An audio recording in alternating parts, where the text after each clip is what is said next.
Just one question about the US election. What do you think about that? And do you think it's important for the future and the democracy of the USA? Probably. You mean to speak for an hour? Come on. Come on. We all know that, one candidate did this and that and the other. None of it very good as far as being a criminal and that sort of thing. But we all know what he does. And so I try to figure out, exactly why do people vote for him? What do they exactly think he's going to do for them? They must think he's a strong guy, or this is the biggest whiner that ever walked the face of the earth. I mean, he's like the poorest example of a fifth-grade bully I've ever seen. What's up, everybody? Major Retired Richard Ojeda here, and Gregg Popovich knows exactly what he's talking about, and he isn't pulling punches. When he calls Trump pathetic and a damaged man, he's saying it as someone who has built a legacy of integrity and greatness that Trump could never understand. Would you want your kids to act like he does? Would you want your kids to make the excuses he does? Everybody's come after me, everybody this, that, and the other. I'm doing this for you, poor me, whine, whine, whine. You wonder, all the people who support him, would they want him to teach their kids? So I got to tell my grandchildren that, I guess, if they want to be like Trump, I got to say, hey, no, today, you're going to win, because there's no way you can lose. And if you do lose, it was rigged against you. So don't buy it. Don't buy it. You got to figure out who to blame. He's pathetic. He's small. He's a whiner. We all know that. But you wouldn't have him babysit your kids. You wouldn't hire him if you had a small business. You want that man in your business? There's no way. But you're going to vote for him for president because he's strong? This isn't just a Hall of Fame coach venting. This is the NBA's most winningest coach. A man who's led champions and future Hall of Famers. Someone who's created a dynasty built on respect, humility, and a relentless commitment to something bigger than himself. Popovich knows what it takes to lead, and he's slamming Donald Trump because Trump represents everything that Gregg Popovich stands against. Kamala Harris whipped his ass in the debate, just obviously, and he's running ever since. He doesn't want any part of her because, as she said before, she's eaten many of his type for lunch. As an attorney general, as a prosecutor, he's a small fry compared to some of the people she's gone after. And he knows it. Think about it. Popovich has coached players like Tim Duncan, one of the most humble athletes to ever play the game. Duncan could have demanded the spotlight under Popovich, but he learned that greatness doesn't come from ego. It comes from putting the team first, from humility and dedication. So when he calls Trump a fifth-grade bully, he's saying it with the authority of someone who knows true greatness and knows Trump doesn't have an ounce of it. Trump, meanwhile, is the complete opposite of everything Popovich has built. Popovich has always preached accountability, teamwork, and grace in both victory and defeat. Trump, he's the biggest whiner who ever walked the earth. They assume that if you stand on manhood, that you're against women. That is a lie. It's one of the great lies in politics. There's no such thing as toxic masculinity. It's about manhood. And so they recognize that Donald Trump is an alpha male. He absolutely is, no doubt about it. People like that, they follow it. They need leadership. And I will tell you this, who do you want at the table with Xi Jinping? Kamala Harris or Donald Trump?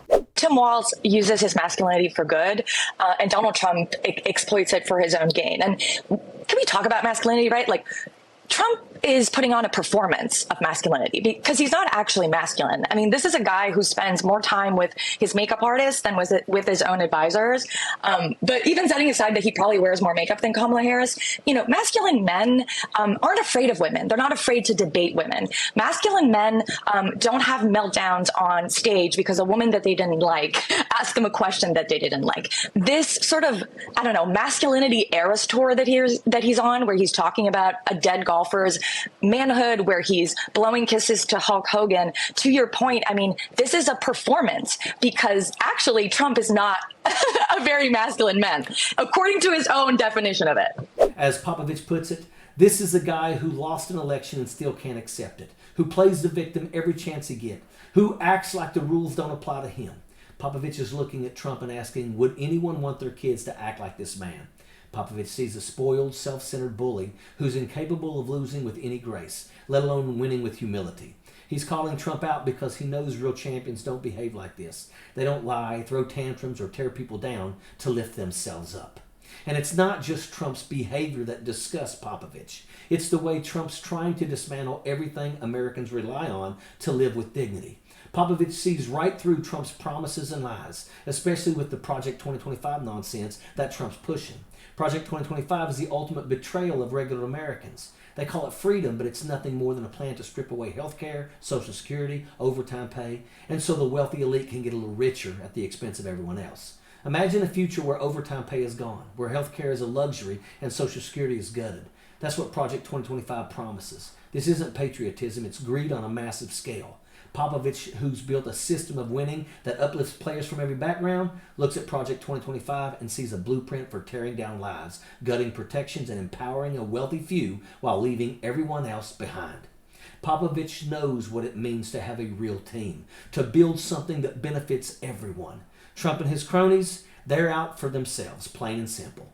They want to roll back environmental protections to the Stone Age, gut overtime pay, eliminate health care protections, and even fire thousands of police officers to save money. Imagine that, calling a progress while ripping out every safety net regular Americans rely on. Popovich is right to be furious because Project 2025 would dismantle the very systems that protect us, all while claiming to make America better. It's the same hypocrisy Trump's always been about, selling freedom while taking away every protection working people depend on. Popovich's legacy isn't just in the championships that he's won. It's in the culture he's created. He's the guy who hired Becky Hammon, the NBA's first female assistant coach, breaking barriers and opening doors in a way Trump wouldn't understand. Popovich built a team where respect, humility, and hard work are everything. And he's done it by leading players from all around the world. He's coached players who've come to the NBA with nothing but their talent and drive. And he's shown them that greatness isn't just about winning. It's about lifting others up and being a part of something bigger than yourself. Popovich is looking at Trump and Project 2025 and seeing a nightmare. A world where the wealthy get richer by stomping on everyone else. A world where healthcare, Social Security, environmental protections, all of it is sacrificed in the name of profit.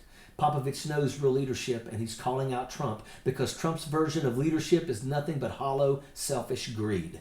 Think about it. Popovich's players respect him because he demands accountability, something Donald Trump's never shown a single day in his life. While Trump cries, "Poor me," every time he faces criticism, Popovich teaches his players that strength is about owning your mistakes, not blaming others. Trump's behavior is the opposite of everything Popovich stands for. And he's warning us, this isn't about politics, it's about the soul of the country.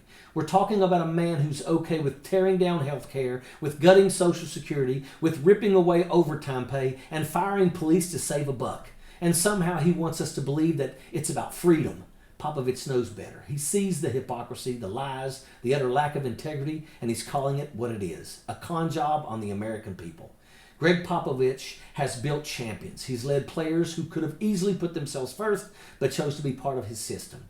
He's shown that true greatness comes from lifting each other up, not tearing others down. He's dedicated his life to building something real, something that helps people grow and thrive. Trump, he's dedicated to the opposite, tearing down every institution, every protection, every value that doesn't serve his interests. Popovich isn't just slamming Trump for the sake of it. He's warning us that if we let people like Trump and ideas like Project 2025 take hold, we're looking at a future where regular Americans are left to fend for themselves while the wealthy laugh all the way to the bank. So when Popovich speaks, he's speaking from experience. He knows what leadership looks like, and he knows that Donald Trump is no leader. Trump is a disaster waiting to happen, a man who would rather break America apart than see it thrive. Popovich is telling us that we need leaders who build, leaders who create, leaders who make this country better for everyone, not bullies who stomp on others to feel big. Gregg Popovich has spent his life making champions, and he's telling us loud and clear, if we want a better future, we can't let the grifters and bullies win, and that is an absolute fact. Sappers clear the way, airborne all the way.